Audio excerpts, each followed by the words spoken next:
Okay, there we go. There we go. I think everybody should be able to hear me now. If you can, let me know. Let me know. Sorry about that. I was like, yay, I'm finally starting on time. I'm not running late, and I'm just running late. Oh, it's crazy.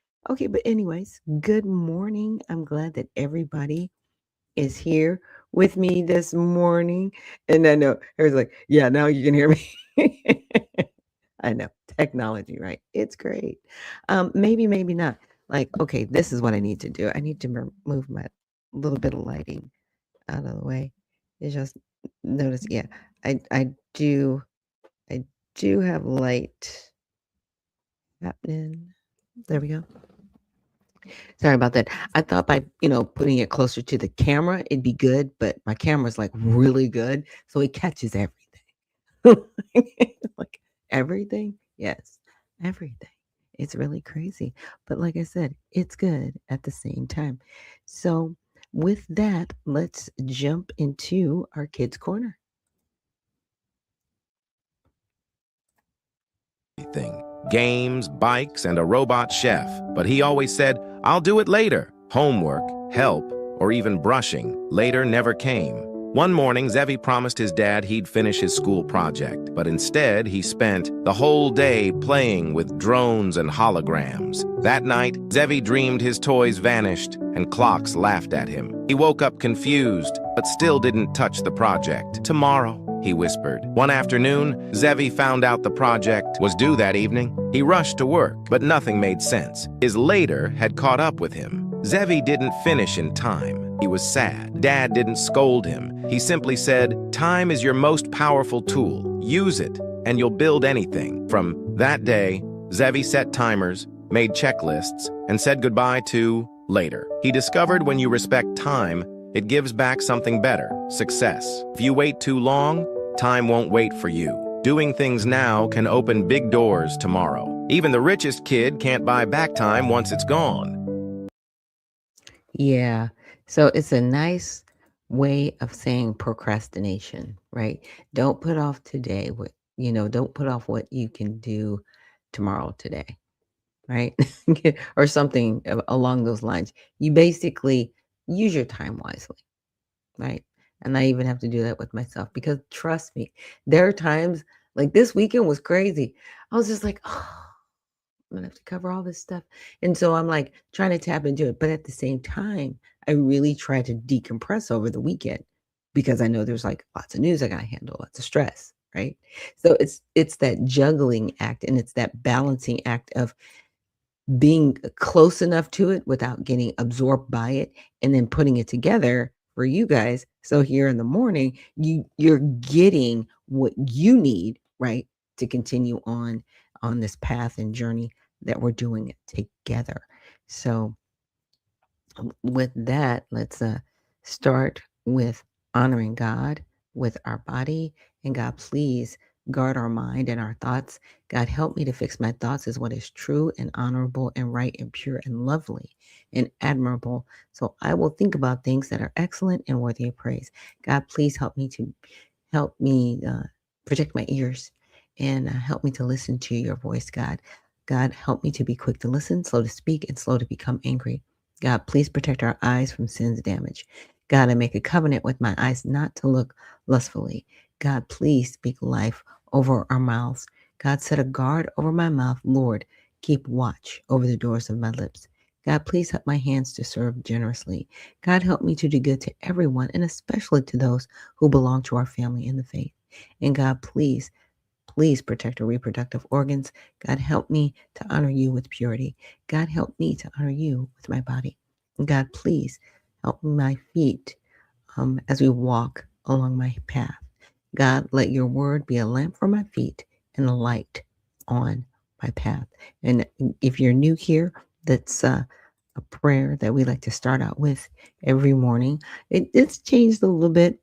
We were doing another prayer outline late last year going into this year. So I do try to make sure that we start off the day right before we get into any of this news. And I just want to encourage everyone out there because we're going to get into the biblical side after we've gotten some of the news up front, just be encouraged. I don't want anybody to get discouraged right now because there's so much going on. Again, like I said, please stay encouraged. And I wanted to thank Harriet Jacobs for joining us this morning and reposting the stream and thank you for letting me know that you can actually hear me now. When you couldn't hear me before, I know strange things happen. But thank you so much again for joining this morning. And with that, we're going to start out with some news on the X platform. Let's see. Just a few things that I wanted to touch upon there, just what's trending right now on X. And one of the trending topics is that activists push Thune to fast track Save America Act for voter citizenship. Why are you dragging your feet, sir? What's going on? Let's go. We already know people want to cheat. We already know that illegals are voting in elections. They are. Stop lying about it. I need people to stop lying about it because it's weird. They'll be like, this isn't happening. And then you're passing all of these measures for people at the local level. You're giving them driver's licenses. You're doing all these things. And you're saying, well, we just have an honor system. And they just have to tell us that they're not U.S. citizens. You got people being called for jury duty that aren't U.S. citizens. And that's even happening here in the state of Georgia. But hey, nothing to see here, right? It's that back and forth and the lies being told to us that I think people are really, truly over. And this is from Brandon. Let's see, let me pause it there. Brandon Straka, hashtag walk away. He says, breaking Senator Leader John Thune is under intense pressure to fast track the Save America Act as the House prepares to send it over. Supporters are urging the Senate GOP to eliminate the filibuster and move the bill to President Trump quickly. They should. Not they could, they should. And any Democrats that are voting against this, we know where you stand. Well, you already set up by the President of the United States to make you look really crazy. And you bought right into it. You fed right into it. He said, okay, if you support what's Americans over these illegals, and all of you sat down. So we know who you are. We know where you stand. You are for party, not people.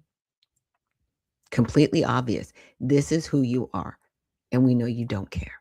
So let's hear from Senator Thune.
Okay, so he didn't really touch on the SAVE Act, but you can see kind of where he's at. Like some of these things can be pushed through. Now, the SAVE Act is not a funding bill. So the Republicans could push it through. And somebody said it best. It's like, okay, I understand why they're not, because they wouldn't want the Democrats in the same position pushing something through that might be a detriment to the people, right? It could be a benefit, but what if it's a detriment?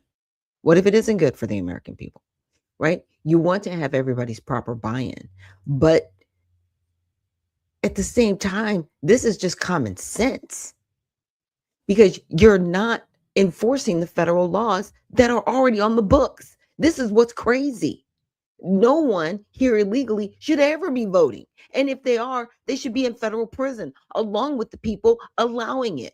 We already have measures on the books, but nobody's enforcing it. What are y'all doing? What are you really doing? I think that's the crazy part that's happening. Okay, and here's another post by Kentucky Girl. She says, here once again is a list of senators and their DC phone numbers. Please get on the phone and push them to pass the Save America Act. Call a lot, right? Democrats and Republicans. This should be an American issue, not a partisan one.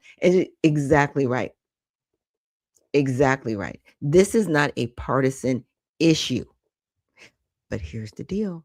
Republicans and Democrats, if you do not pass this, I'm telling you, if you do not pass this, here's the issue. We'll know where you stand. We're watching. We are watching how you vote. We are watching how you, what you're actually behind, what you're supporting. We're watching you. This is an election year. It's midterm election year. And we're not going to just put people in office because you tell us what to do. We're going to put people in office to get the job done because we are tired of people buying their way in. Okay. And that's even happening here in the state of Georgia. We got people just buying their way into elections. Well, I'm just going to buy my way in and do what? Like, what have you even been doing for the community up until this point? Talking about the Georgia race. Come on now. Come on. Seriously? Seriously? This is what we're doing. Okay. So enough of that. On my soapbox. I want free and fair elections. And people that are here illegally shouldn't be here anyway. You need to go home. People here 20, 30 years illegally, really? You need to go home. No, you're not going to be offered citizenship. You're going to be offered a one-way ticket to forever, wherever you came from. One way. You do not get to stay here. That's not an option. Because if you hadn't handled it coming here properly getting your naturalization, you don't respect the country. Now, a lot of people say, well, the paperwork and hey, go back home. Go back to your home country. I don't care how many of people are here. And beyond that, if you've had children here on the soil, they're here illegally as well. Now, a lot of people say, well, just soil. No. See, that's going to be determined by this 14th Amendment coming up in another month. Yeah, coming up in another month, we will see what happens with the 14th Amendment. Because that's not the original intent, that anybody can just come over here, pop a squat, and have a baby, and then that baby be an American citizen. As far as I'm concerned, the states have violated federal law because you cannot circumvent federal law and just say, well, we're just going to determine who's a citizen and who's not. We're just going to give them privileges of other citizens that they shouldn't have because we say so. But that's what's happening. That's the crazy part. That is completely insane. All right. So this is another item that has been trending on X. Now, this is in relation to the CARE. And for those you aren't familiar with CARE, it is a Muslim organization, right? So under the Islamic faith, right? And a rep testifies at Texas education hearing despite terror label objection. So during a February 25th public hearing, CARE Austin operations manager Shahima Zain testified on adding Muslim African American figures like Malcolm X and Muhammad Ali to Texas history curriculum. Interesting. Okay. Their faith, okay, and being Muslims. So now you want to take people. Okay. What? If you don't leave some of our American figures alone, Malcolm was an American. Muhammad Ali was an American. Now, did they agree with everything that happened in America? No, there's a lot of people that don't agree with what was happening in America because, you know, they grew up in that Jim Crow era. They understand what it was like to be persecuted and put down. Why in the world are you trying? They're already learned about it in school. What are you doing? This is just weird to me. That's weird. Mind your business. Nobody asked you. You didn't call us, Black Americans. You didn't say, "Hey, is this cool?" No. Leave. You know what? There's just some things y'all need to leave alone. I'm just saying. So, Republican board member Brandon Hall raised a point of order calling CARE a terrorist organization per Governor Abbott's November 2025 proclamation and refusing to listen over Sharia law concerns. But legal counsel allowed her to proceed under First Amendment rights. Yeah, this is the crazy. That's the crazy part. The moment drew conservative backlash online, including from U.S. Representative Chip Roy, while CARE denied pushing Sharia or vouchers and stressed accurate education on Muslim contributions. It underscores ongoing debates over curriculum, school choice, and Abbott's anti terror measures in Texas. Well, you know what? I'm just going to say this for these individuals that are really bleeding the lines with the Islamic faith. We do have freedom of religion in this country. And I want you to really think that through. What that means is you don't get to just circumvent things and then say, well, we're Muslim. So what? I don't care. I'm a Christian. So what? Stop trying to use it as a way to do what you want. Because either you're going to be political or you're going to be religious. Figure it out. Figure it out and stop trying to use it to do certain things. Are Christians trying to say, okay, we're just going to circumvent, I don't know, some person and inject it into. Stop. Stop. Stop. I need y'all to go to wherever you came from. Go back to your country, whatever that is. If it's a Muslim country that does what you're doing, go back there. Because what you're doing here in the United States, it's not helping anyone. It's just not. You're not being helpful. So let's check out this video because this is, I guess, the controversy that's going on. So, Islamification. Texas State Board of Education ruled terror groups has right to speak at today's hearing. Despite being a designated terror group, CARE was permitted to lobby board for vouchers for Islamic schools and inclusion of Sharia in state schools. So that's a problem because Sharia law runs contrary to the Constitution. Either you're under the Constitution or you're not. We're not doing Sharia law here. Y'all need to go. And anybody that subscribes to that needs to leave the United States. You do not align with us. And I'm okay with mass denaturalization and deportation. I'm okay with double D's. Okay. In that respect, I'm good with it. Y'all need to go. It's time to leave.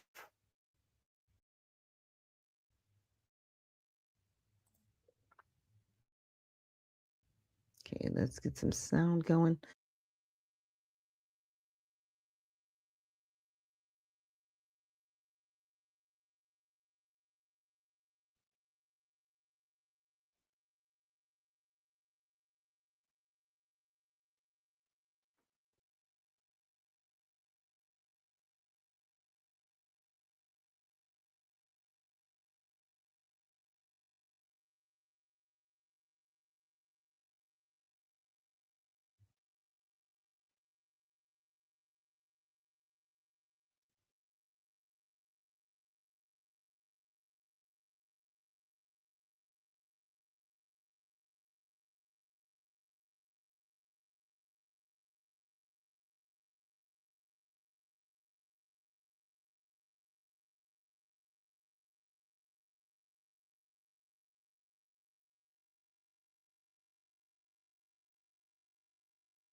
Huh?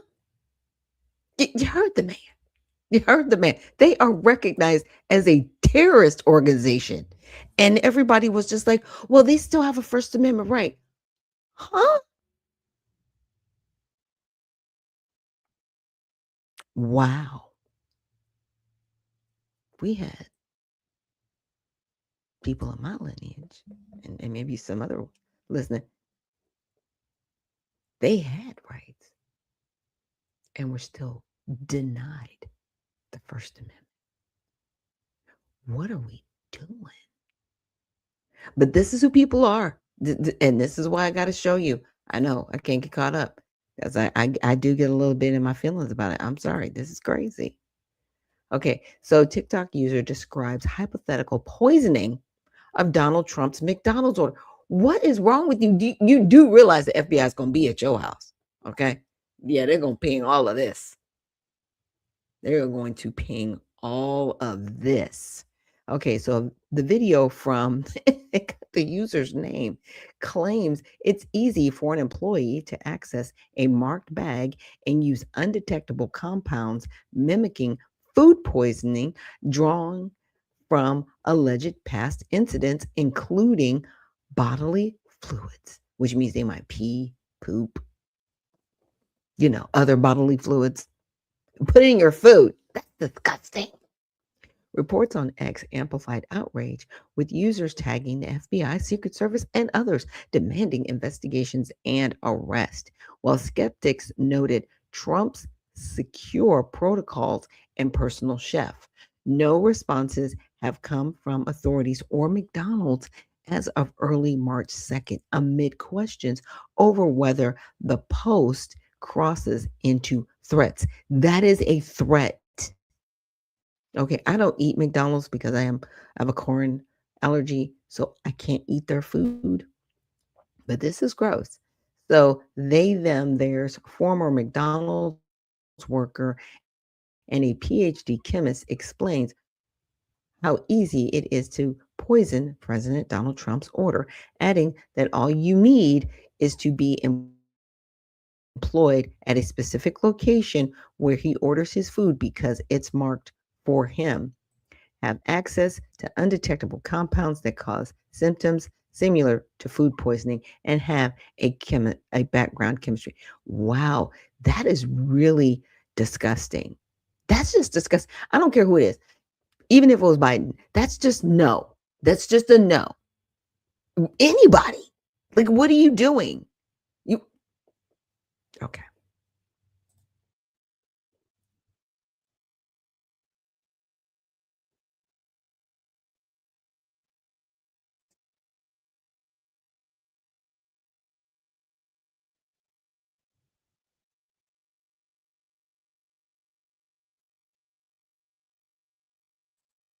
Okay, let me change because Patty Cakes is saying there's no volume and she can't hear. Let me change this because I think this is the one thing I need to change. So, Patty, let me know if you can hear. Video is silent. Yep, that's the one thing I needed to change because I was like, I can hear it in my ears, but you guys can't hear it.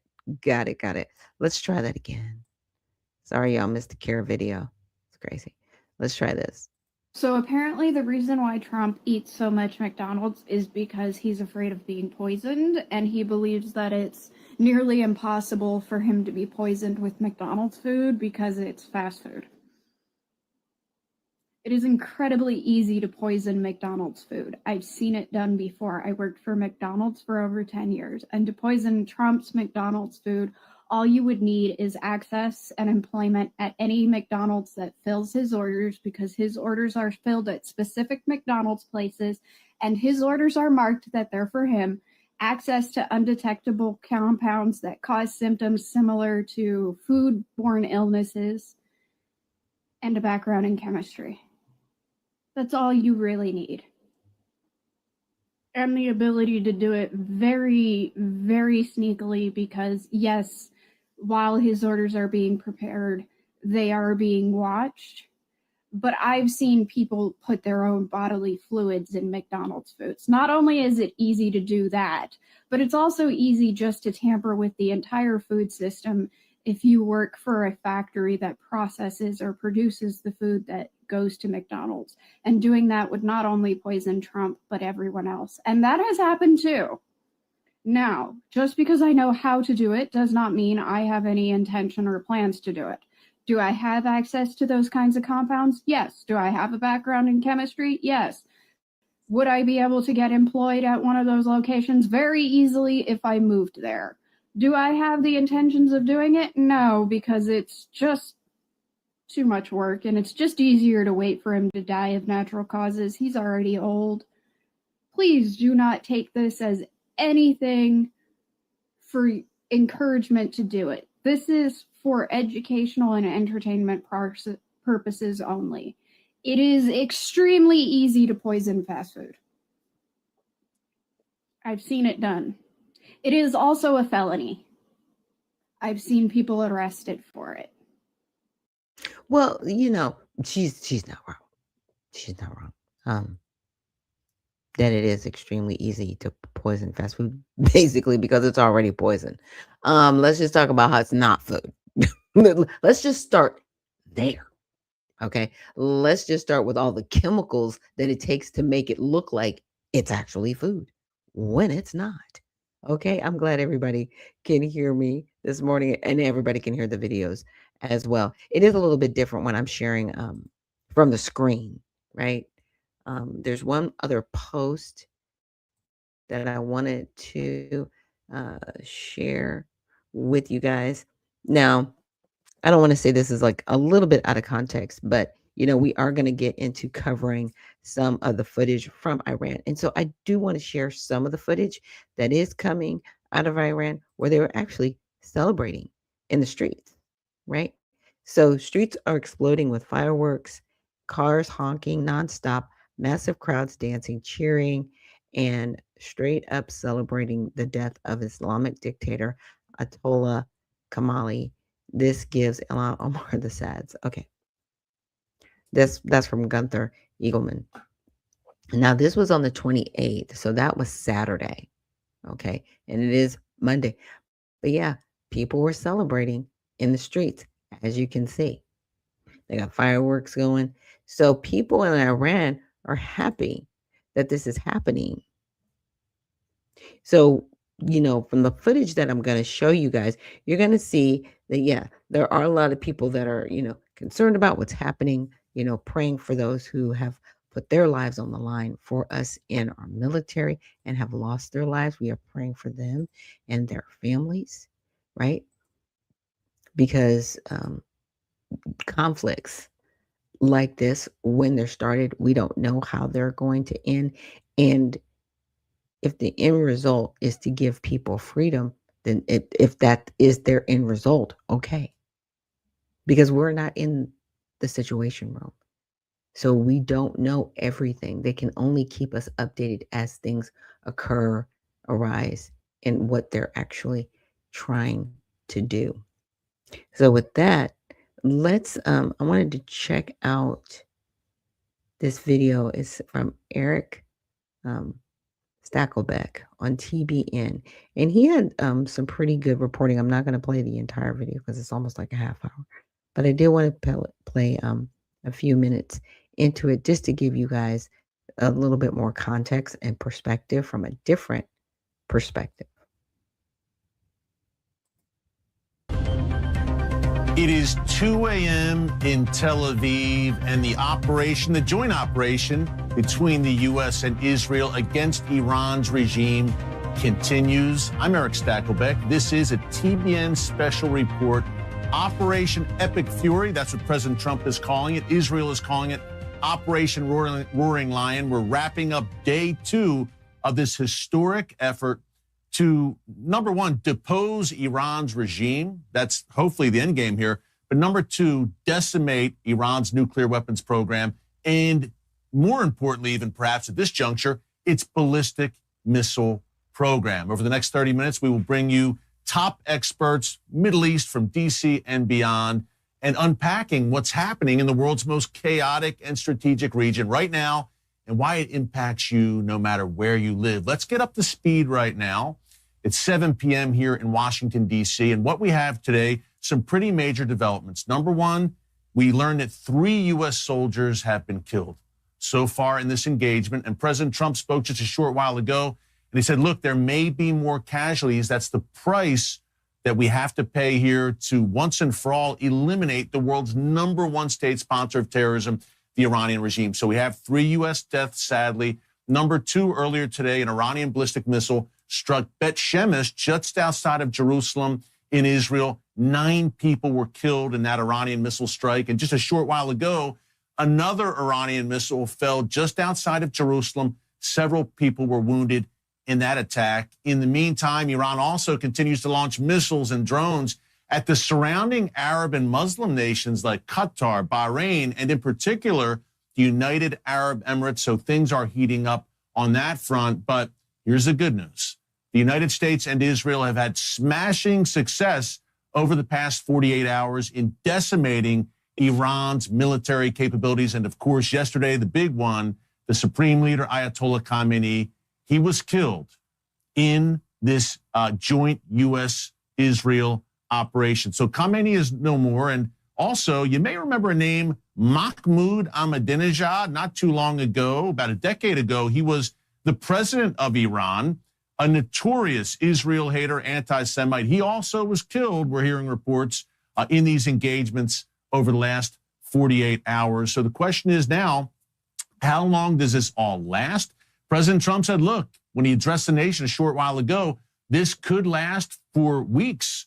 We're not quite sure, but he also added, and folks, key point here, that Iranian military officials, leaders, remaining leaders that haven't been eliminated, remember, some 40 of them were killed in the opening juncture of this offensive, but they are apparently behind the scenes, these Iranian leaders, reaching out to the U.S., the administration. They want to talk. Perhaps they want a deal to end the barrage against them, but it is unfolding right now as we speak, and we're joined right now by national security expert Victoria Coates. Victoria, always great to see you.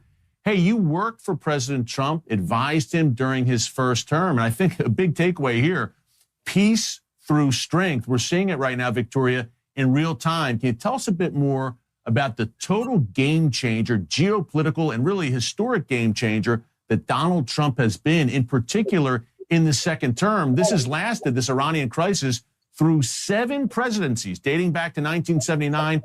Donald Trump is the first commander-in-chief to finally take the bold action needed to resolve it. No, you're absolutely right, Eric, and great to be with you. Thank you for having me on. This is something everyone said you couldn't possibly do. You couldn't attack Iran. They were going to take all of these actions that were going to be so detrimental. And as the president pointed out tonight, and I would just add on that front, I mean, the president has addressed the American people twice in 2 days about what he's doing and why. We never heard from Joe Biden about the Ukraine war and what he was doing and why. And so what we have is the president reaching out, telling us, this is what's going to happen. He's not trying to sugarcoat anything.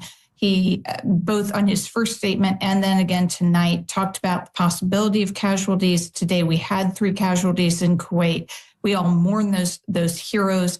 The other, our prayers go out to the families of the wounded. But this is a president who's bringing the American people along. And what he's saying is, this is about your future. This is how we are going to make a better future for the people of the United States, where this threat isn't, hanging over your head 24/7 for another 47 years. So amazing job by our military over the last 36 hours, but there's a lot more work to be done. Yeah, President Trump, no doubt, is an historic figure. I think there's no doubt about it, Victoria, at this point. And every time it seems that he uses the military, and he doesn't want to use it. He wants to use it sparingly, of course, the full might of the U.S. military. But Victoria, it seems like he does it wisely, shrewdly, quickly. What sets apart the objectives here in Iran and what we've seen so far in this operation from previous U.S. operations in the Middle East in particular? Well, he doesn't use our military as a messaging device. This isn't a pinprick strike, something Secretary Kerry said 10 years ago, just a little something. No, if he has an objective, he's going to go and he's going to get it. And he learned, I mean, it wasn't his wars in Afghanistan and Iraq, but he's learned the lesson of those wars, that in terms of our ability to impose democracy on other nations, we are very limited in that. And that's why his message to the Iranian people has been, this is going to be your mission. We are going to do this because to end the threat of a nuclear Iran is in the interests of the American people. Great. That's our mission. That's our errand. But if you want to take advantage of what we've done in terms of weakening the regime, in terms of giving you more latitude to act, great, then this is your moment, but you're going to have to take it.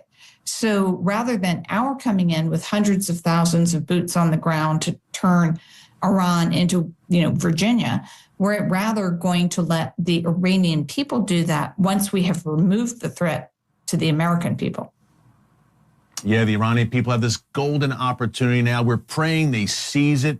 Hey, how about China and Russia, Victoria? I think of that modern day axis of evil, Iran, North Korea, China, Russia. The toppling of Iran's regime, God willing, what message does that send to China and Russia? And in a broader sense, how does it affect them? I'm thinking China with cheap oil and gas that we're getting from Iran, Russia and Iran, obviously a close alliance. Vladimir Putin mourned the death of Ayatollah Khamenei yesterday. What kind of impact does it have on our chief geopolitical adversaries, China and Russia? Well, it hasn't been a great couple of days, Eric, to be a member of the so-called axis of evil. We could even take this back to January. And they've lost Venezuela as well. And Cuba is on the brink. And so President Trump, instead of just accepting the axis of evil as something that we have to deal with, he's like, no, I'm going to change this. I'm not going to leave these threats to the American people hanging over our heads. And so in doing what he has just done, as you mentioned, he's cut off Venezuelan cheap gas to China. We might be cutting off Iranian cheap gas to China. This is going to really impact Chairman Xi where he lives. And bear in mind, we have this very high stakes summit coming up between President Trump and Chairman Xi next month, theoretically in China. If that holds, President Trump is setting himself up to go in a position of enormous strength. And what has Xi been up to for the last 2 months? I haven't seen a lot of Chinese activity on the world stage. Yeah, Victoria, well said. Hey, about 30 seconds left. Again, you advised President Trump during his first term. You know the man well. You know the administration well, how they operate. How would you describe, in about 30 seconds, the Trump doctrine and what we're seeing unfold right now in Iran? No, I mean, this is, as you said, America first. This is peace through strength. This is the president flexing a lot of U.S. muscle in order to make a dramatic change. And so I think what we are going to see here is a new Middle East. He promised peace in the Middle East. He's about to deliver on it. And the key thing here, Eric, is Iran is isolated. Everyone told us Israel was going to be isolated if we went in. That's not the case. It's Iran that's isolated. The region is rallying behind particularly the United States and President Trump. Victoria Coates, great breakdown as always. Folks, be sure to follow Victoria on X across social media. Victoria, we'll see you again soon. Keep it up. God bless. And folks, one of the big developments we're seeing here, okay, number one, President Trump's action in Iran is weakening that axis. We're talking China, Russia, Iran, North Korea. That's a good thing. But also by extension, we're seeing a new alliance form perhaps in the Middle East, Israel and the U.S., of course, but joined in a more forceful way by Arab Muslim nations like Saudi Arabia, like the United Arab Emirates, like Bahrain, that are under fire right now, courtesy of Iran. The Iranian regime over the past 48 hours has fired hundreds of missiles, rockets, and drones at these Arab Muslim nations. Joining us now to break that down and the broader implications is our good friend. You know him very well, folks, host of the Rosenberg Report every Thursday night right here on TBN, editor-in-chief of All Israel News. Joel, you have spent so much time, not only in Israel, of course, where you're based, but in the Arab and Muslim world, meeting with the leaders of these nations, Saudi Arabia, the UAE, Bahrain, the list goes on. What are the ramifications here? Short-term, but long-term, now that they are under siege. The Iranian regime, again, has fired hundreds of missiles and drones at Arab Muslim nations surrounding Iran in the past 48 hours. Major regional shift, you think, may be in the offing here? These are tectonic shifts in the region, Eric, absolutely. I think the Iranian regime has made several major strategic errors. First of all, of course, that they didn't listen to President Trump. They didn't believe that President Trump was going to keep his word and destroy their offensive military capabilities and take them down if they didn't make a serious, strong, verifiable deal. So that was catastrophic. And for Ali Khamenei, he lost his life over it. The top 40 most powerful, most wicked regime leaders are all dead, and there's more to come. So that's the first mistake they made. The second mistake they made was by not just retaliating against Israel. If they had just retaliated against Israel, then they would be sending the message throughout the region that really this is an Iran-Israel fight. But what they've done, the Iranian regime has attacked 16 nations throughout the entire Middle East. They've attacked almost every neighbor that they have, mostly moderate Sunni Arab states, who had signaled in recent weeks that they were going to be neutral, right? And the U.S. couldn't fly over their territory, and they weren't going to be involved. But the United Arab Emirates alone has taken more than 700 missile and drone attacks just in the last 48 hours. And all of them are now unified with President Trump and with Israel against the Iranian regime. This is a big deal. And I think the Sunni Arabs should actually militarily get involved in destroying the Iranian regime with us. Wow, perhaps we see even an Arab version of NATO shaping up here, Joel. And you know, the UAE under fire, you and I were there together on the ground in Abu Dhabi just a few years ago, and we loved it there, and we're so impressed by everyone in the UAE, their great relationship with Israel. So let's see if they can kind of galvanize together with their fellow Sunni Muslim nations in the region. That may be coming. Yes, and I'll definitely post this link so you guys can watch the rest of the video, but we need to get to some more news, but that's pretty intense, right? Just looking at, okay, now where are China and Russia going to get their, oil from? Now that Iran's kind of like shut down, right? Just in hearing what they said, I'm like, okay, because everybody's kind of like, yeah, President Trump said that, they kind of obliterated Iran, right? A couple, I guess, months back, right? They messed up their capability in one of their bunkers or whatever. And I think there is two different things going on. They still have a functioning military. They didn't take out the military at that time. They were taking out their ability to make certain types of weapons. So I think we're talking about two different things. Now, even still, there were people that were saying, sir, you've taken out most of it, maybe not all of it. And his thing was like, no, we've obliterated this part, right? They can't make anything else. Not that they can't attack anybody, right? So I think we're talking about two different things. So I just wanted to bring that up and keep that in mind when we're looking at all of this. And I wanted to go back to Grok really quickly, because you're also going to hear a lot of people say that we're at war and these things are happening. And I wanted to look at the 1973 War Powers Resolution. I meant to bring that post up to you guys, and I didn't. And let me find it really quick, because it makes a powerful statement. So let me find it. And again, thank you guys so much for joining me here on Unfiltered Vision News. Please share, like, and subscribe on YouTube. Share it around on Facebook. And if you are on X, please repost the stream so that other people can join us here on Unfiltered Vision News. It's been pretty crazy because my viewership was like close to 300 last year, and then it just drastically dropped. No, what happened? It was very crazy. It was just like, I'm in here, but I just want to remind everybody, if channel does not get the amount of support it needs, I'm just going to have to give up the channel, because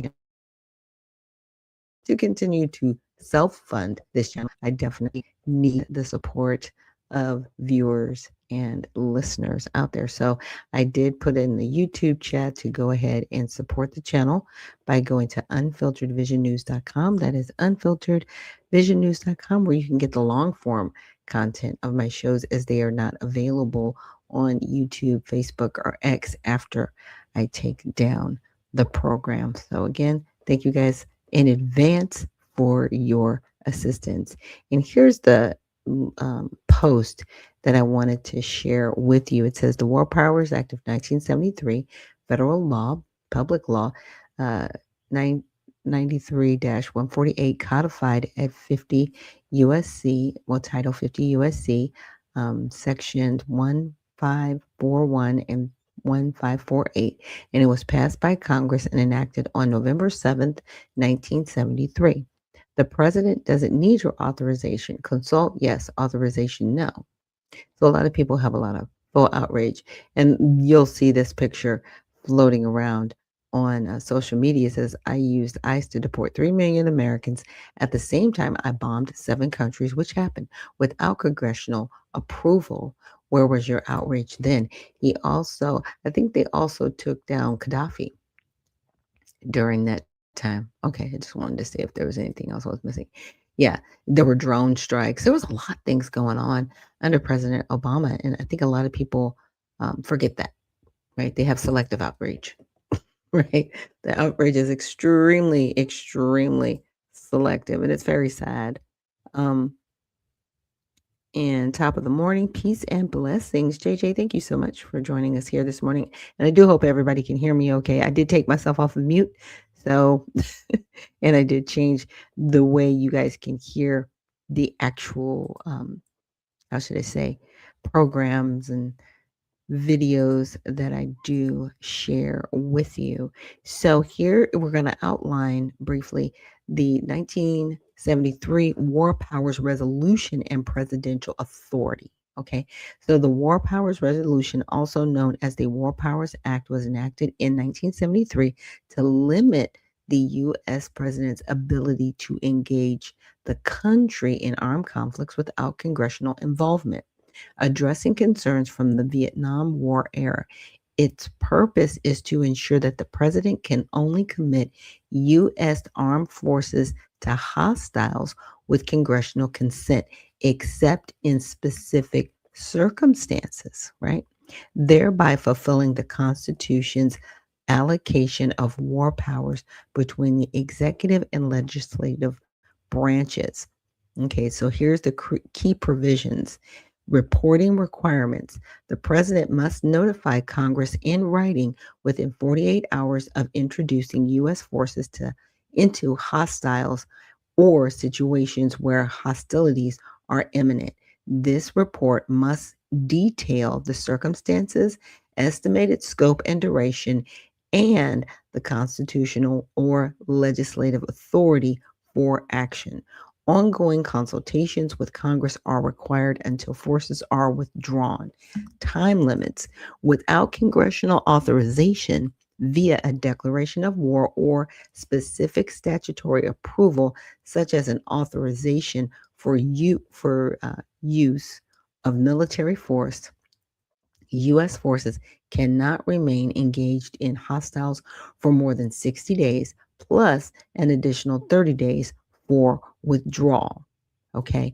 Now, there have been some reports out there, I don't think I included them in mine, that President Trump was saying we might be there 4 weeks. That would fulfill the 30 days under the 60 days. So he would still be within that window of time. And then there's another 30 days given for withdrawal. So right now, he's within this 60 days and 30 days, right? I'm just sharing with you guys what the feedback is. Now, congressional role. Congress can approve continued action or force withdrawal through resolutions or legislation. So they can approve continued action or, okay, they can say, or force withdrawal through resolutions or legislation. So they can say, hey, you need to pull back, right? But that's the gray area, right? So does that mean you draw back if it goes over 60 days, or do you draw back now? Like, what do you do? He's within his rights to do this. He's within his authority to do this. So what are you going to do? That's the bigger question. Now, the president's authority under the act is limited. They may introduce forces into hostiles only pursuant to 1, congressional declaration of war; 2, specific statutory authorization; 3, a national emergency created by an attack on the United States, its territories, possession, or armed forces. Presidents have historically interpreted their Article 2 commander-in-chief powers more broadly, often initiating limited actions without prior approval, but the act aims to curb unilateral escalations. So here's the outline of the recent conflict in Iran, right? As far as as of today, March 2nd, the U.S. is engaged in major military conflict with Iran, stemming from escalating tensions over Iran's nuclear program and regional activities. On February 28th, the U.S., in coordination with Israel, launched Operation Epic Fury and Roaring Lion, conducting airstrikes and naval operations targeting Iranian nuclear facilities, military strikes, and leadership. This included the assassination of Iran's supreme leader, Ayatollah Ali Khamenei, confirmed on March 1st, along with other high-ranking officials. Over 2,000 targets have been struck, with the U.S. achieving air superiority over parts of Iran and striking 9 Iranian naval vessels. Now, Iran retaliated swiftly, firing missiles at Israel and U.S. bases in countries including Bahrain, Iraq, Jordan, Kuwait, Oman, Qatar, Saudi Arabia, Syria, and the United Arab Emirates. Explosions were reported in cities like Dubai, Abu Dhabi, and Doha. Iranian-backed groups such as Hezbollah in Lebanon and militias in Iraq have vowed revenge and conducted attacks, including missile strikes on Israel. Casualties include at least 12 Israelis killed in missile strikes. 3 U.S. service members were killed and 5 wounded during operations. Iranian reports indicate 48 leaders killed, with protests and celebrations mixed in Tehran. So we definitely want to pray for those that have lost their lives on either side. War is unfortunately very sad, right? People don't think about those that have lost family members. So I'm definitely praying for those who've lost family members in this situation, whether they're from Iran or whether they are from Israel or the United States, anybody, right? The civilians, people forget that there are civilians that get caught up in this. So we're praying for them as well in their losses. So the conflict has disrupted regional air travel, with thousands of flights canceled and heightened fears of a protracted war. President Trump has stated the operation could last 4 to 5 weeks or less, emphasizing regime change and preventing Iran from acquiring nuclear weapons, while warning of potential further U.S. casualties. Markets in the Middle East have reacted negatively, and international calls for de-escalation are growing. Okay, well then somebody's got to capitulate, and it should be Iran. They're the ones chanting death to America. They just have been for a while.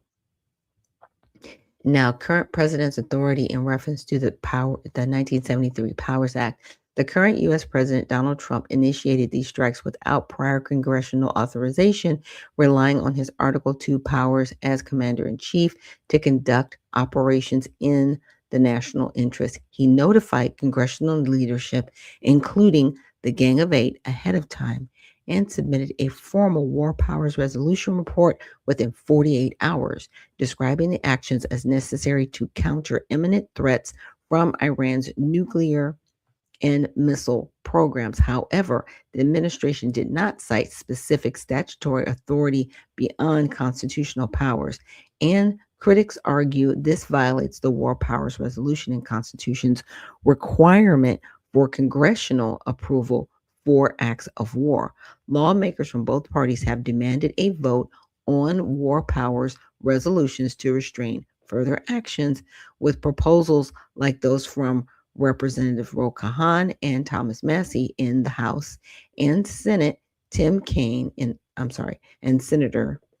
the Senate, requiring explicit congressional consent. Legal experts contend the strikes constitute a war necessitating congressional declaration or authorization, and that the 60-day clock under the act has started, potentially forcing withdrawal without approval. Trump has questioned the act's constitutionality, echoing past presidents who have conducted operations with full compliance. Polls show mixed public support, with about 43% disapproving of the strikes, and protests highlighting concerns over illegal war. Congress could use appropriations or resolutions to limit the operation, but historical efforts to enforce the act have often failed. Okay. That was a lot. That was a lot to unpack there. But yeah, there is a back and forth, unfortunately, within our country of where we need to be at when it comes to conflicts like this. But people have to remember what happened in Benghazi, right? What happened to Muammar Gaddafi. Now, a lot of those situations, it turned into a vacuum, and that's how we ended up with some of these other terrorist organizations, right? And that happened, and they left a vacuum.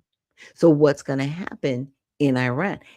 Will there be proper regime change? Because you guys aren't going to do it. You're saying, hey, the people need to decide who their next leader is going to be. Now, I'm going to play you some different videos of people who are for and against this, but I at least wanted to set the stage of legally where Donald Trump is.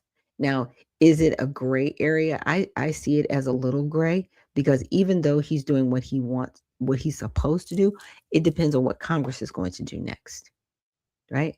And because they have such a personal bias against the president, honestly, they don't care about the American people. I'm sorry. The House and the Senate, you guys have lost it.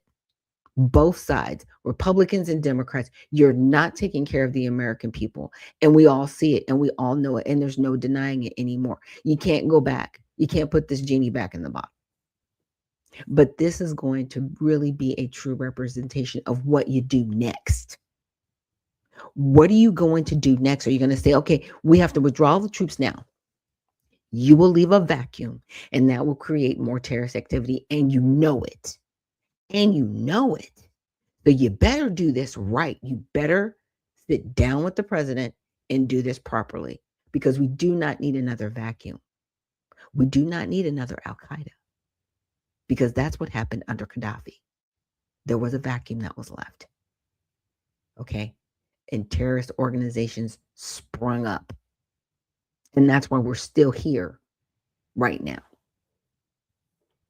So again, do it right, or follow protocols the way you're supposed to. Now, with that, we're going to look at I'm kind of jumping around a little bit because I forgot to go over that war powers thing with you guys, because I like I said, I just want you guys to be educated. I don't want my audience, and I consider you guys an amazing audience, I don't want you to be behind the 8 ball in essence, right? And Damage Inc. says Democrats like to be lazy and say that President Trump said he would stop all wars, and what he truly said was he will stop all forever wars. And you're exactly right. And this is one of them.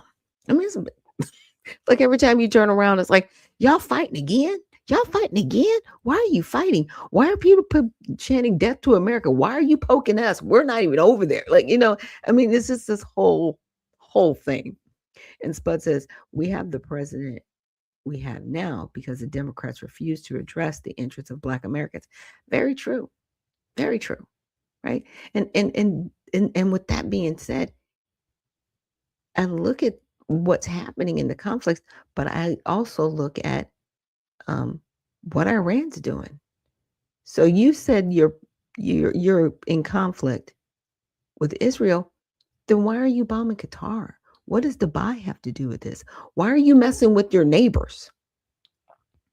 If this is about one particular area, why are you messing with your neighbors? Now you just got enemies everywhere. Now they're all banding together along with the United States to go, okay, we need to shut y'all down because you're wild. You're out of control. We're not going to continue to have these wars. It's you. It's not us, because we're all good. We may not be besties, right? We may not be the best of friends, but at least we're not trying to take each other out. But Iran, y'all are a mess. And you're going to also see a few different things as I cover them coming up where, is Iran really Iran or is it Persia? Right.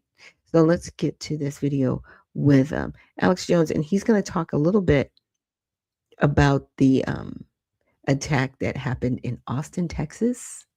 Okay, I don't know if you guys have heard about this, but apparently there was a situation at a bar and some people lost their lives too. So we definitely need to be praying for them. Well, I even in the clip yesterday, I talked about it probably for 30 minutes. I'm going to play the whole thing.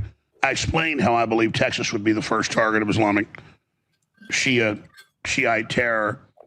And I said within the next week or two, guaranteed the U.S. gets hit. And I said, I think we'll hit Texas first.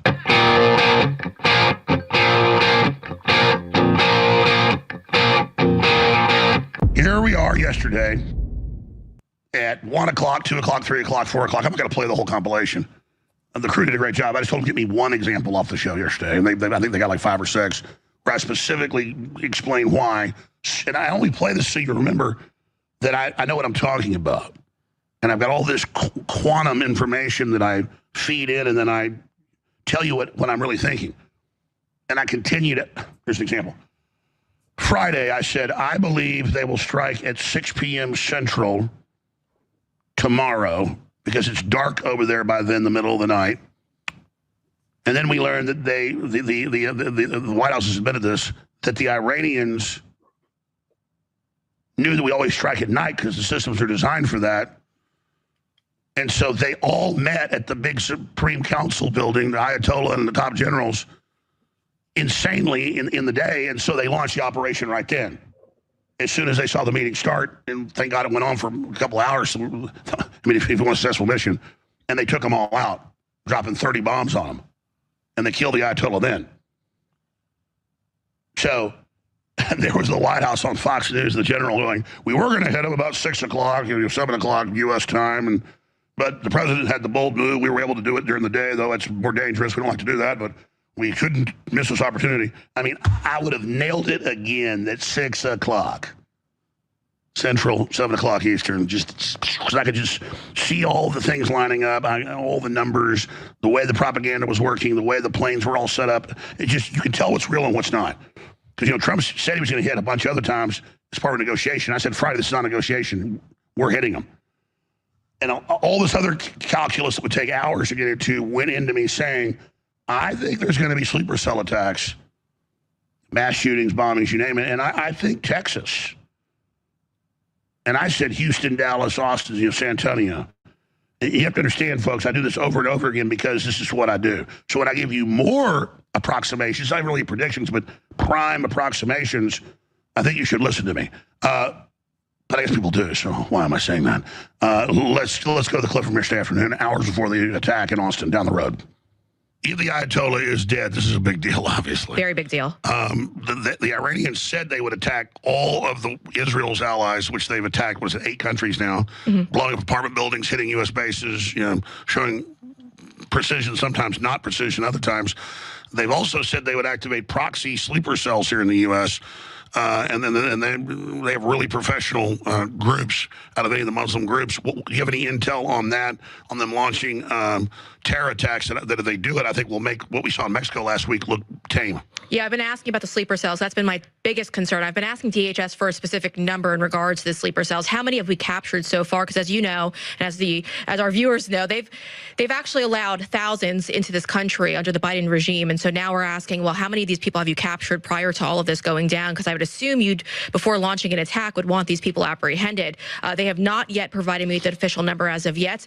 That is the concerning part in all of this. So we don't have anything from DHS. But well, I don't think they even know. But I mean, there's millions of Shiites in the country. Absolutely, there are, and that's one of the main things I've been asking about. Still no questions there. Now, DHS is telling me that Kristi Noem is monitoring, obviously, the issue. You'd expect that kind of response for her. But those who I know who are working within the FBI's counterterrorism division are the ones who are telling me to also be on high alert for potential cyber attacks. Now, breaking: Reuters confirms the Iranian Ayatollah Khomeini is dead. And the U.S. is, I think it's fair to say, bracing for the activation of proxy forces, which they said they would do. And they've done exactly what they said, just full escalation. The last thing would be that promise being fulfilled. There's a large Shiite community here in Austin. Even when I was in high school at Anderson High, there was a large community of them. Now so they have Somalis that are mainly here just to rob and stuff up in Minnesota and Ohio. But if you look at, as you know, Dallas, Plano, all those areas, Houston, San Antonio, but Dallas mainly, I mean, it is Shiite city. Yeah. And so we've seen, a lot of where they have a, draw Muhammad contest or burn the Korean deal, they come try to kill people at those. So they're not playing games. And so on warn fellow Texans, we're kind of an epicenter of a potential Shiite attack. I was never a big fan of DHS and the quick expansion of our federal government, but we're living in different times now. So the reality of it is we should be worried that this could potentially affect the American people and our safety and security. Now, again, DHS under the Biden regime did tell us that there were hundreds of known terrorists released into our country. So you could just assume that there's thousands, millions at this point, because they won't give us an official number. And although, we have an administration that tells us the border's closed and it's secure right now, my source is telling me that that's not 100% certain.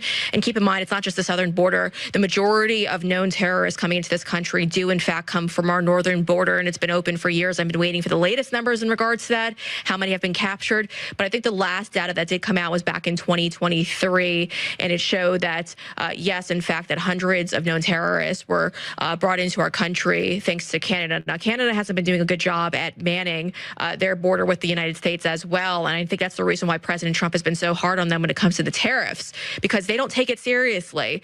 And when it comes to, well, is Canada working with the United States, my source is telling me they're not actually working with the United States to secure that border, and that's been the big one. They, in fact, are strongly relying on the local sheriffs along the border, the northern border, to help with that. But again, it's not really being done and carried through by the Canadian government itself. Now, that's the reason why President Trump, again, isn't letting up on the tariff issue with Canada. Now, again, just to kind of walk through it, obviously the FBI director coming out and saying that we are in fact keeping our eye out for any sleeper cells that might actually start popping up. But I don't think they actually have a real handle on this number at this point. A lot of these individuals, according to the sources I've spoken to, do hide out in a lot of these Muslim compounds that are popping up all across the state of Texas, but more specifically these mosques, because they deem that they are actually immune, thanks to the Constitution, to kind of being surveilled. So that's been a big one. It's where are these people? They think that these ICE raids and these raids that are taking place all across the country will not be carried through at mosques if they're hiding in a place of worship. It's up to the American people, though, to start having the argument if Islam is even a religion. I would argue, no, it's not. And so I think that doesn't apply to them. I think our federal government should be raiding these mosques, because places like Epic, which is the East Plano Islamic Center, although they haven't built up completely, they do, in fact, have great, I've driven through it. They do quite have a nice facility, a nice little area that they've been able to build up over these last few years. In fact, if you drive through Epic in Plano, you'll notice that their street signs are all actually named after Islamic conquerors. And that's not a coincidence, folks. These people came here with the goal of conquering the West and conquering the United States. Now they've weaponized our Constitution against the American people. And that's the thing that we need to be pushing back on again. We need to continue to go out there and say that we're not going to allow this to happen. We're not going to sit there and allow them to pretend like they are a religion of peace, a religion at all. They have done their very best to build up here in the homeland, and we need to be fearful of what they have next for us. So between all of that, I would say that the threat in the homeland is severe. Obviously, our audience is well aware, well equipped, and my advice for all my friends and family has been, getting off and on the phones with people is stockpile water, food, supplies, ammo, everything you need to get by, because we don't actually know what's going to happen. When it comes to national security, I don't think we're prepared for an attack on the homeland, to be blunt with you. I mean, the specific questions that I'm asking and I continue to ask go unanswered, and I think a lot of people are very jarred when I, talk about. Well, that's because for 4 years, we saw all the military-aged men from Islamic countries, same backpacks, same boots, clearly officer class just pouring in. And then some would say, yeah, I'm here from Iran, I'm going to kill your ass. Yeah. So, I mean, yeah, so I don't All think right, folks, that's enough of me and Brianna predicting this yesterday. Yeah. And the one thing that Brianna said is they're using our Constitution against us. And you can see how that happened in that meeting, right? And that was in Texas, where CARE had been deemed a terrorist organization. Let me say that one more time. They deemed it terrorist organization. And the council there is like, well, we still have to hear from them because there's still a First Amendment. What? Huh? You're going to give a terrorist organization rights. See, that's what's wrong with our country. That's what's wrong, because it should have been shut down, and it should have been like, ma'am, you're here representing a terrorist organization. Is that what you're telling us right now? Is that what you're saying right now? And ICE should have been called immediately, and that person should have been sequestered immediately for ICE to go ahead and deal with them. You're a terrorist organization. What? Why aren't we calling the FBI again? This person is what? And we're saying they got First Amendment rights? That's the problem. That's a problem. And here's my thing. People that are allowing this and that are going along with this and capitulating with this, they need to be in prison, period. I need some charges brought up on some people. You are a traitor to this country. I'm going to say that one more time. That man sitting there that says a terrorist organization has a First Amendment right here in our country is a traitor. You need to be in prison.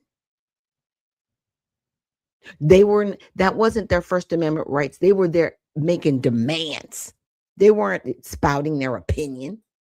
They were there saying, we want this for our school system. By the way, we've got Sharia law courts in your state, by the way. And they're in several states, not just Texas. They're in Michigan as well.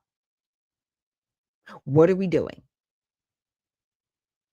We are either going to have a constitution in a country or we're not.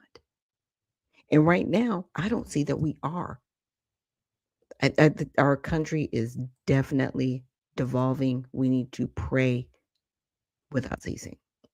And with that, let's get to some of this Fox coverage about the incident in Texas that happened over this weekend.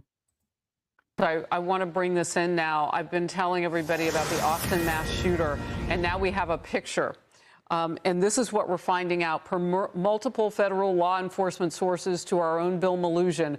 The Austin mass shooter is a 53-year-old naturalized U.S. citizen who was born in Senegal and was living in Pflugerville, Texas. Material recovered from his person and inside the vehicle give possible indications of a nexus to terrorism, as the FBI announced earlier today. And remember what we said he had in his possession and was also wearing. The shooter was wearing clothing that said Allah on it. His sweater said property of Allah. And there's also known to be an undershirt with an Iranian flag and other materials inside. And remember what Representative Michael McCall of Texas just told me last hour. He said, Harris, in my own backyard, just last night, we had an event that possibly could have been terror-inspired right here in Austin, Texas. This is what he was talking about. Brett, I was reminding Americans this is not a new place for us to be in terms of keeping our heads on a swivel. But it bears repeating, we've lost Americans in the fight on the battlefield, and protecting the homeland now is also something that we must be on the alert. Now, authorities have not tied this Austin situation to what's happening in. Now, here's what's concerning. This person, she stated he was a naturalized U.S. citizen. We naturalized that person to live here freely amongst us. That's a problem. Are we properly vetting? Because there was nothing about this person being radicalized. Huh? That's the problem. We have these things going on. How are they getting in? Who's allowing this? Somebody's allowing this. And see, that's why I always go back to whoever signed on the dotted line and you knew who these people were and you let them in our country, you need to be in prison as well because you're allowing this. Members of Congress, if you don't get a hold of this immediately, Republicans and Democrats, stop with this ridiculous fighting, because what I don't want to see is I don't want to see people in a stadium of any kind and it get blown up, because see, that's what these people want to do to us. They want to destroy everything that's over here. They do not care. They're not trying to build anything up. They're trying to have as much blood and gore as possible. They're trying to kill as many American citizens as possible. They do not care. We need to keep that in mind. In the Middle East as terror related to that, but they are investigating it just moments ago, confirming as a possible terror attack. Your reaction? Well, we have to remain vigilant. I mean, Khamenei, he was a religious figure. We don't know if this attack was associated, but it very well may be. But the fact is, this isn't a representation of how most people from that region feel. The Iranian people, they fear their own rulers more than our own military. They hate, their own oppressive rulers than anyone else. And we may see more attacks like this. We have to be vigilant. There are proxy groups everywhere that are looking for ways to harm Americans and hurt Americans. And but the fact of the matter is, overall, there are images right now showing most Iranians and most Shias celebrating today, not because of war, but because they hate their own rulers more than anyone else. That's a sign that we're striking, not just at their military, we're striking at the legitimacy of a brutal regime. The Iranian people want better relationships with the West. They have the potential to be our biggest ally. I think it's important we collectively separate the terrorist regime from that of the majority Iranian people. These people have spent decades, trying to hurt us. And so the fact is, again, we just need to remain vigilant in the wake of these strikes. Look, I don't. Okay, so you can watch the rest of that video. I gotta keep time. I got a few more videos to share with you guys and get to some more news. So I wanted to share from a righteous perspective. And there's this gentleman. There's a few clips he's going to share on here. But yeah, CNN forced to air Iranian American and what he had to say. But we're going to start the clip at the beginning.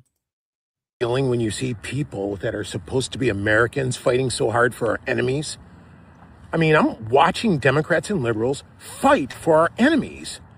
Last summer, you remember they were burning American flags, the Palestinians, for Hamas at the Capitol?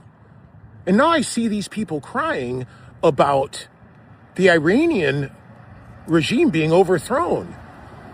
Imagine that. Freedom for the Iranian people.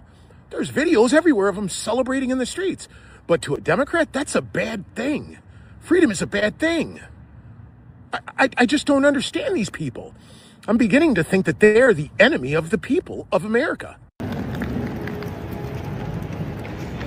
Doesn't that look familiar? Look at these people. Look at these people. These protests are not organic. I think we all know that now, right?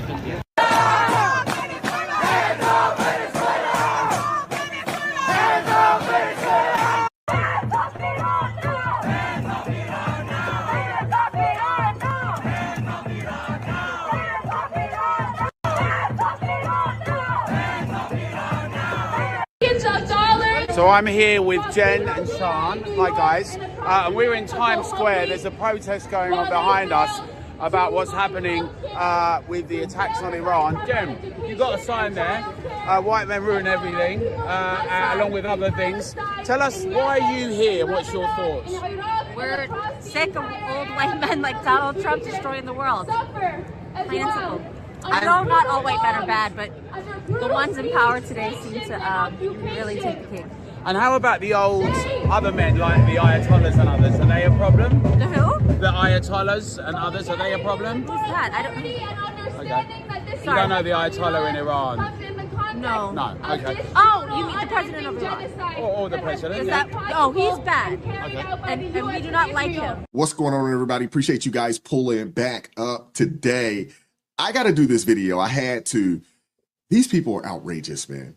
These liberals are outrageous, but I came across this daggone picture here. Hold up. You guys got to see this. Take a look. Can you all see this?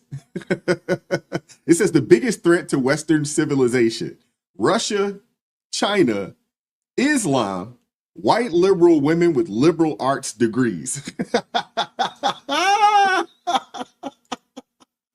Hilarious, because it's absolutely right. It's so true.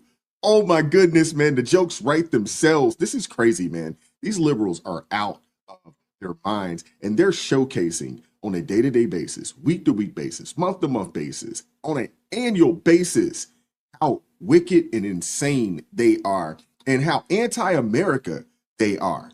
They're outrageous. They really are. We got so much to get into. Hit the like button, share the video, subscribe to the channel. Let's go. Mr. Mark Ruffalo, why are you talking about the ICE, that one single woman that died, that came in front of ICE? I don't understand where you guys want to take this with Gaza and Hamas and the Islamic Republic of Iran. Neither of you have lived under the Islamic Republic tyranny that you guys are talking about the death of one single woman that have came in front of an ICE agent, a police.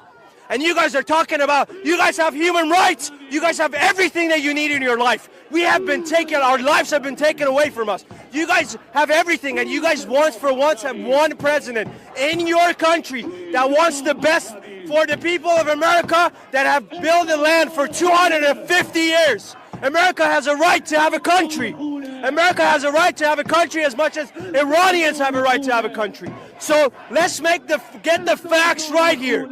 All right? Let's not get ourselves lost in this illusion that you guys have been building for us, for people.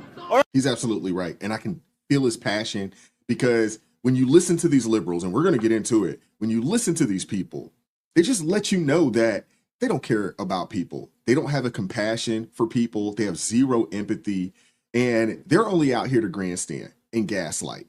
That's it. Let y'all check these videos out. Let's go. Hey folks, this morning, the United States, well, this administration launched a major attack on Iran.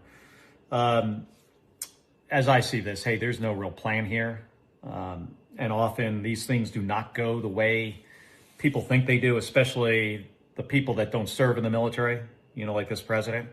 Often they're the ones that think every solution is to drop a bomb. And by the way, this is the guy that got us into this mess anyway. He, in his first term, he ripped up the Iran nuclear deal, which then put the Iranians on a path to further enrich uranium. Did that strike this summer that operationally was a success. Strategically, as we see now, not so much. So I'm really concerned about troops on the ground in Iran. We don't need that. We don't need more dead Americans and trillions of dollars of our tax dollars spent on this. I think the president owes the American people an answer on what is the strategy here? What is the goal? Is it getting rid of the Iranians' nuclear capability, which, by the way, this administration said was obliterated last summer?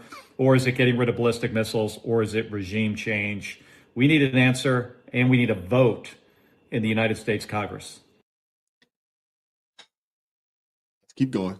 And so if you really did want the Iranian people themselves to rise up in some kind of popular uprising and totally change their form of government, if you wanted the beleaguered and oppressed Iranian people to organize very quickly into a new populist political force to rise up against, among other things, the security services there that have been massacring them by the thousands this month and last. If you wanted that to happen, you probably could have taken some steps to help that happening, to make sure they can organize and can communicate, right? Maybe you would have turned the internet back on.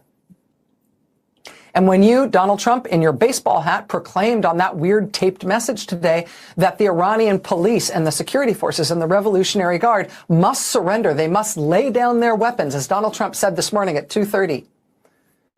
If that was what you wanted to happen, because you wanted the domestic security situation to become less dangerous for the Iranian people to rise up and overthrow their government, if you actually wanted to make that happen, instead of just saying it, you as the U.S. government, maybe you as the U.S. government in coalition with other allies that you might have bothered to bring on board, you might have given the Iranian police and Revolutionary Guard and security services some instructions on how to surrender and lay down their weapons.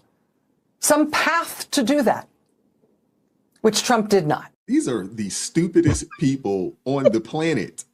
So he's supposed to lay down tell your them weapons. that, hey, by the way, at this time, we're coming through. Right. You guys need to get ready. Come on, man. Who in their right mind would give anybody a heads up that, hey, we're coming for y'all behinds? So they got some. And now I'll leave the rest of the clip. I mean, it was almost laughable. I was like, really? This is where we're at? Terrorists, can you guys like stop doing what you're doing? That's not how this works. Stop that. Just a mess. And let's see, Carlton Banks says Democrats and Republicans believe everything they hear on their news source of choice. Wake up, America. Yeah. And Shadowhawk says, why didn't the Democrats and Republicans do this before now? You really care about women. Yeah.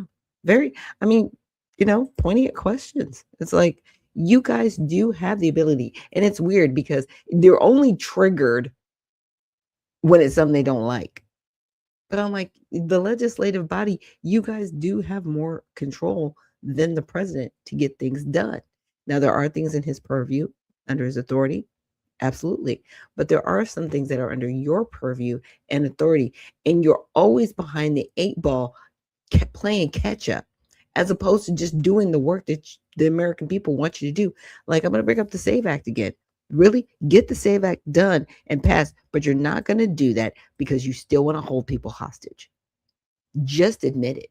You still want us to have all these beleaguered questions about what's happening in our country, but you don't want to get the work done and do the job. And you know what? I'm kind of okay with you not doing your job. That means you need to be replaced. That means all the senators need to be replaced this coming up election. Nobody should run unopposed. Nobody should run not primaried. Everybody needs to be primaried. Nobody needs to run unopposed. And we can't keep sending the same crazy people back to Washington. We can't. We can't. Texas, I'm praying for y'all because this is ridiculous. What's happening in your state? Just all around. What's happening in Texas is a mess. Okay. But we have 50 states. We've got the representatives that we have right now. And if they are not doing their job, do not keep sending them back. It's real simple. If you weren't doing your job and you got fired, is your boss going to say, well, yeah, maybe we should bring you back? I know we fired you, but we should bring you back. No, you're fired. And that's it. So let's do a better job. Now let's check this out. Doc Rich, he's got a little bit of a different perspective and pointing some things up. If you f*** around with us, if you do something bad to us, we are going to do things to you that have never been done before.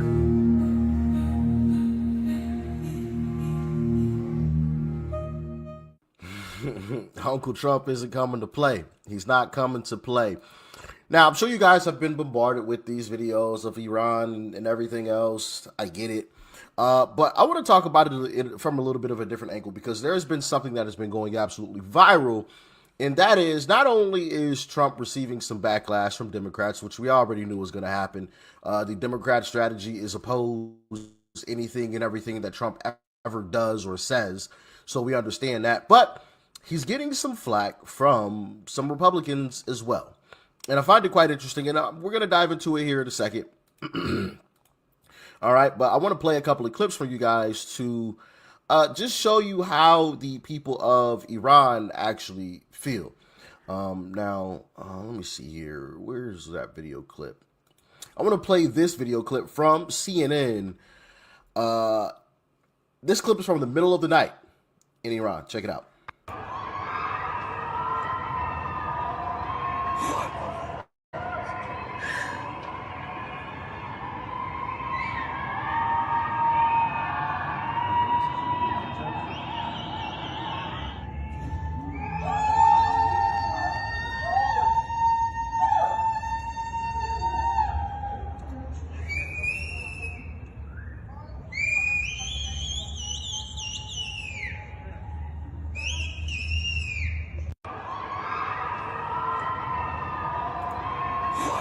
So you heard some of that there, middle of the night, and people yelling, screaming, cheering, extremely happy, extremely happy that this is happening. I got some more clips as well. Here's another one. How can you be silent?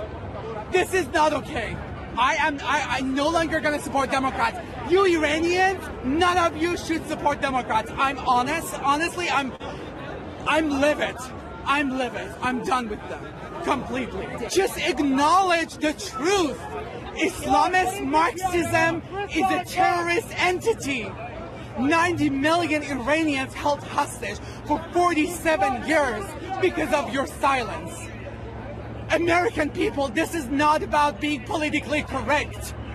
This is not about Islam. This is not about religion. This is about a cult. I beg you, I urge everyone, Democrat, Republican, please stand for people of Iran. This time, please stand by us. I beg you. I beg you. And so I played a couple of those clips. Obviously, I've got more as well. You know, I got this individual calling out, you know, Hollywood celebrities and whatnot. Got this other clip of this woman talking about it. I've got other clips, and I'm sure you guys have seen lots of them as well, but I'm not going to bore you with that because I'm sure you guys have seen those already. As a matter of fact, I may come back to this video clip here after a little bit. But what I want to talk about is these Republicans that have come out and spoke out against what it is that Uncle Trump is doing. And one of those is a viral... Here, I want to... Let's put them up on the screen. So here you have the list of individuals who have spoken out against what Uncle Trump did in Iran. Nick Fuentes, Tucker Carlson, Candace Owens, Ian Carroll, Jake Shields, Myron Gaines, the Hodge twins, Owen Schroyer, Marjorie Taylor Greene. You know, I don't know what happened to Marjorie Taylor Greene. She went from like one of the cool folks that I genuinely liked to like all of a sudden overnight, I mean, she was like a Democrat. Anything and everything Trump says or does, like she's out there speaking out against it. I don't get it. I don't know. And then of course, you got Thomas Massey, who's about to lose his primary race. Shout out to us. So yeah, you got those individuals. And like I said, they've been all receiving a whole lot of backlash across the internet. And I want to show this post in particular from the Hodge twins. It says, President Trump has completely lied to his voters, backstabbed our country, and has disgraced his legacy beyond repair at this point. Biggest fall from grace I have ever seen. Interesting. Biggest fall from grace I have ever seen.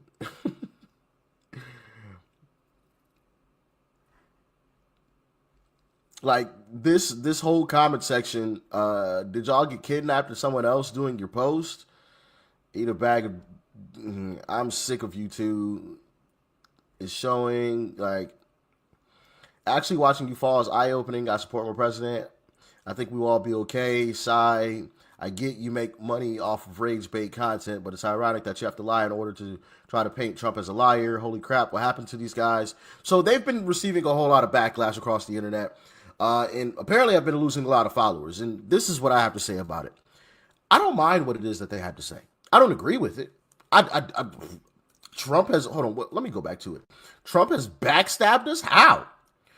Trump has backstabbed our country and disgraced his legacy? How?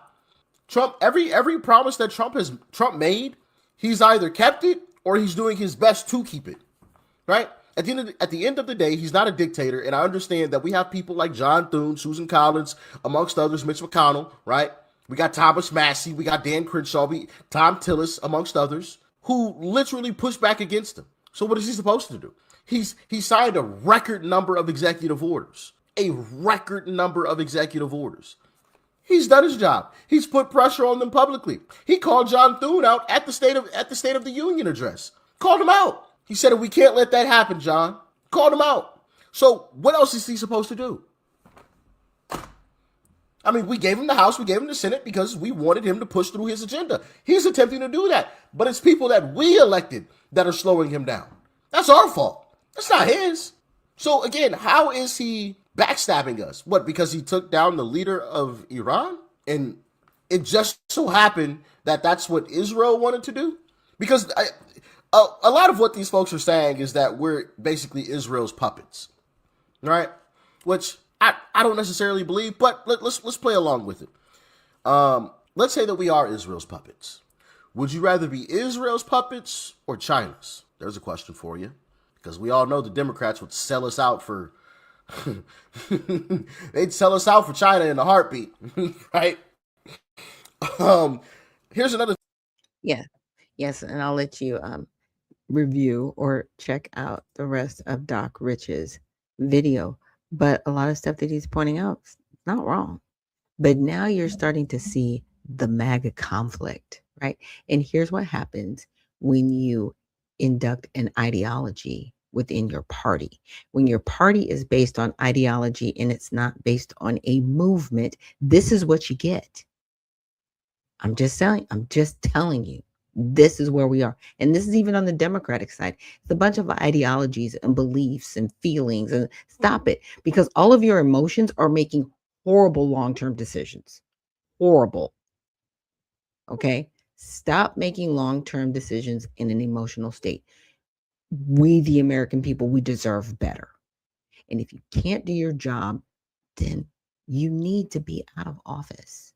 Now, the video that I had up before this, A Righteous Perspective, he actually goes into a video where he talks about Jasmine Crockett and just, her stance and different things. So I do encourage you guys to watch the videos all the way through. I just only have so much time on my program. But I also wanted to bring up the fate model. And I've brought this up to you guys before, but I wanted to bring it up again.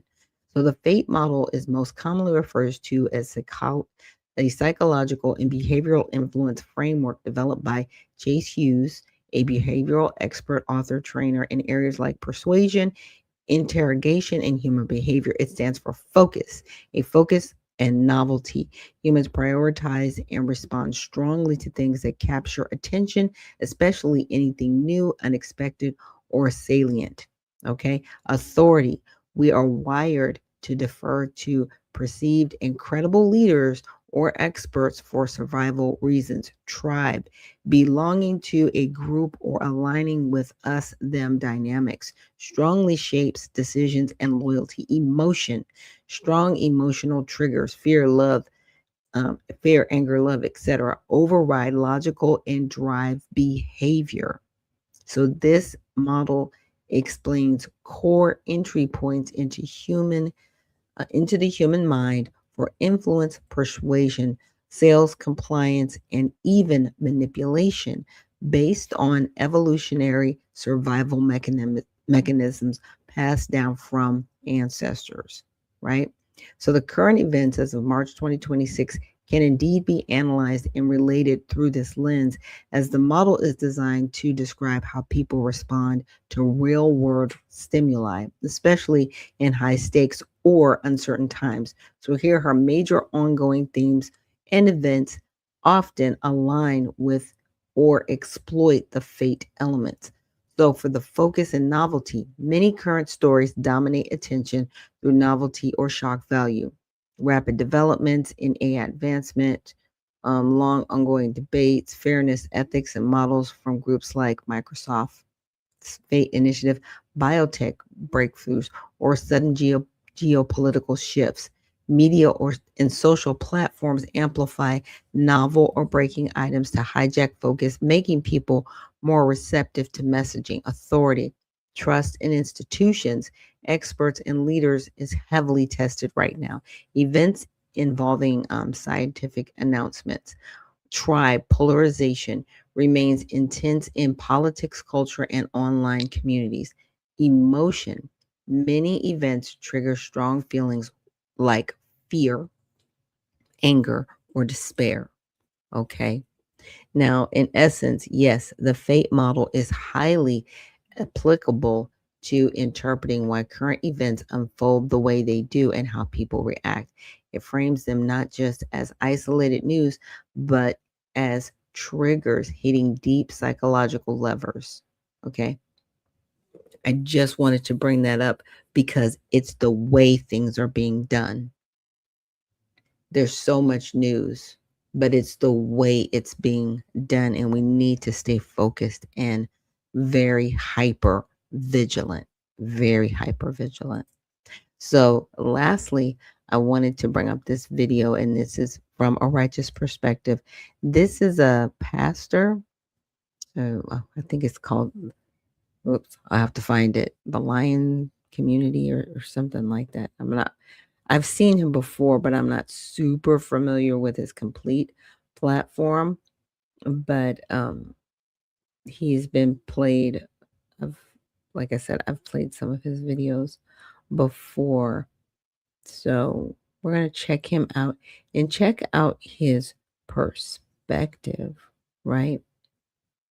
On what's going on in this situation biblically, right? That's the thing. It's like, okay, according to the Bible, let's see. I don't know his name. Hopefully his name will be mentioned in the video, and I'll try to make sure I leave a link so you guys can check him out later on. This is what I'm talking about. All of these people on social media telling you about this president. So let's get this right. Okay.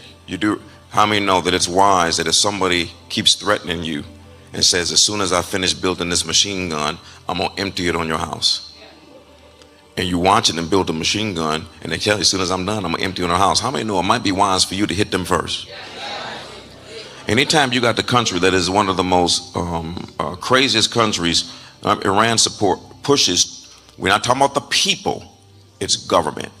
The Iranian government pushes terrorism more than any other country on planet Earth. That is a simple fact, okay? And anytime these people stand up from a podium and constantly say, we're going to hit Israel and we're going to hit the United States and we're going to wipe y'all off the map. And then they already proved it with sending 300 bombs in one moment over to Israel. Okay, so let's watch this pattern. Now, we went over there and we took out their plant so that they can do this to us. See, one of the things about the United States, she has had her problems and she always will have her problems, just like you have your problems. But there's a technology that there's a reason why the two countries that have better technology than anyone else, hands down, is the United States and Israel. Hands down. Israel is the only country that the United States actually purchased weapons from because they have Patriot systems that are on a higher level than ours. Okay? And so, but that's for a reason, for precision.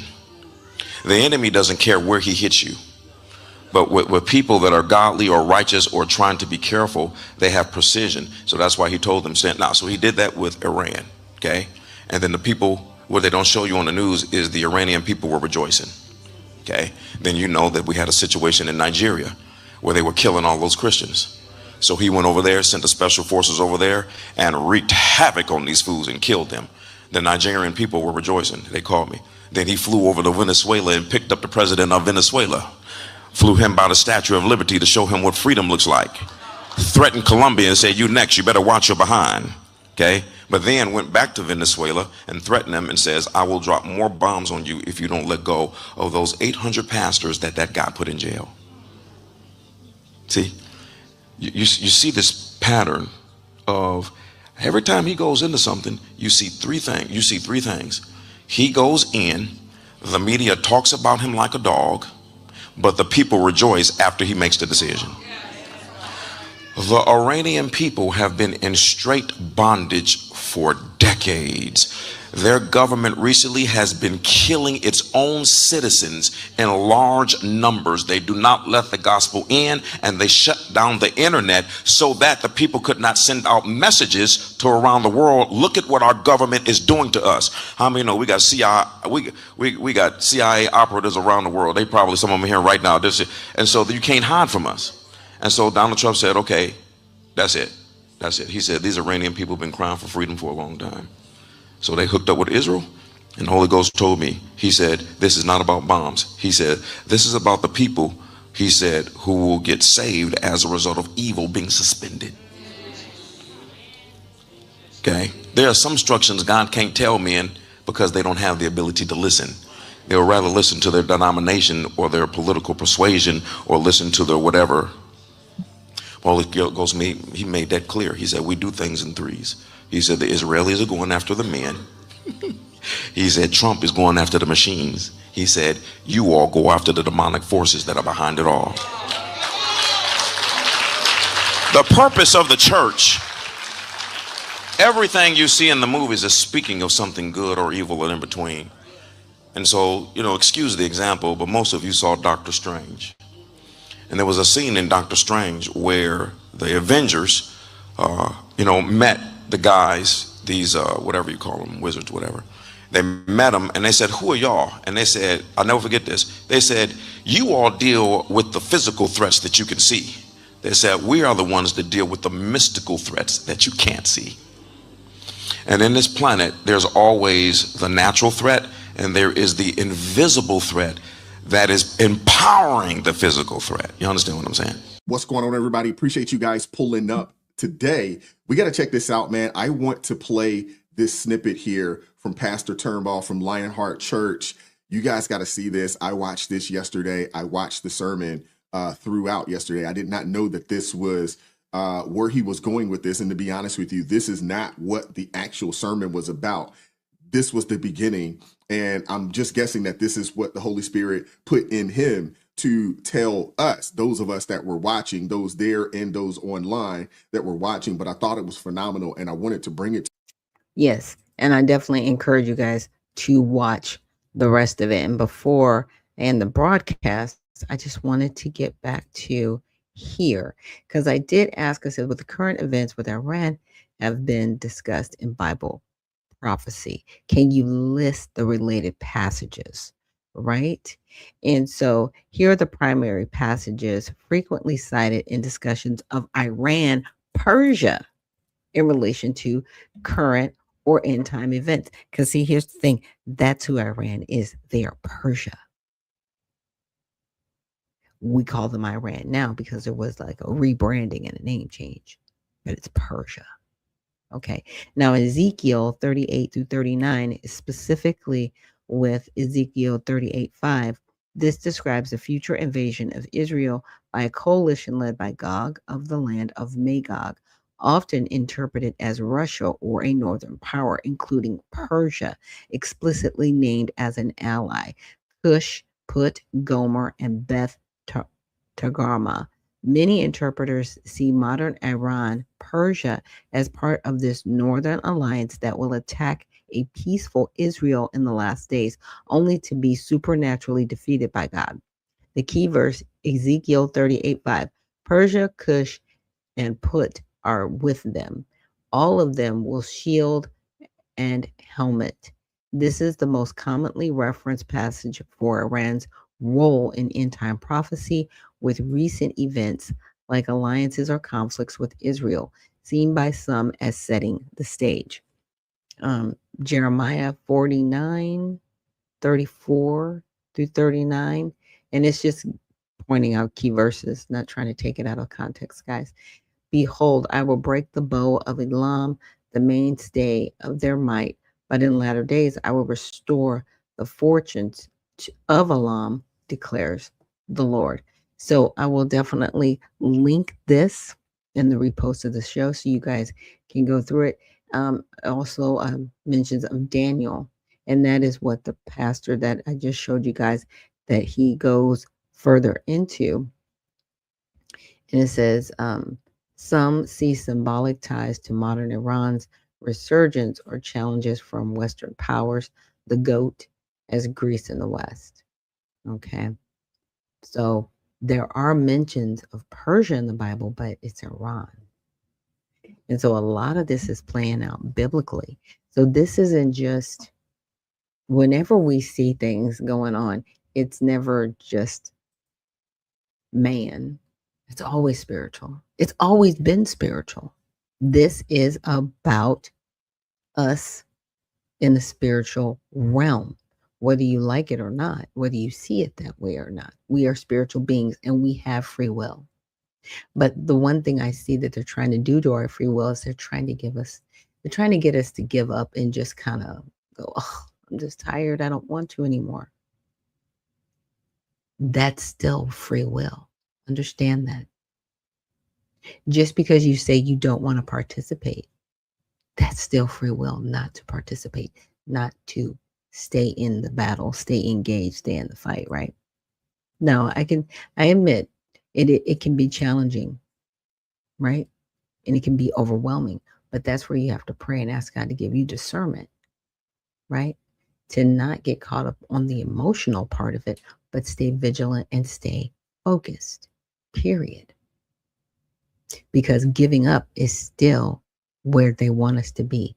They want us to give up our free will, but they want us to use emotion to continue to feed the evil that's out there, because evil needs our anger and our dissension with one another. But what if we turned it around and say, you know what? We are going to focus on being peaceful. We are going to focus on taking the steps to make sure that we build a better future for our lives, for our children and individuals around us. If we focused on that and we stopped feeding all of this hate and anger and vicious activity, our world would be in a different place. And again, it's all free will. It is all free will. And so you need to make sure that you're making the best decisions with it as possible. And with that, we're going to end the broadcast for today. And thank you guys so much for joining me here on our Monday recap. Tomorrow is going to be Tell It All Tuesday. And we're going to get into some more news, right? That's going to be dealing with these conflicts, but just some other things that we need to pay attention to. So thank you so much for joining me here on Unfiltered Vision News. And remember, stay well, stay focused, and stay unfiltered. We'll see you in the next one.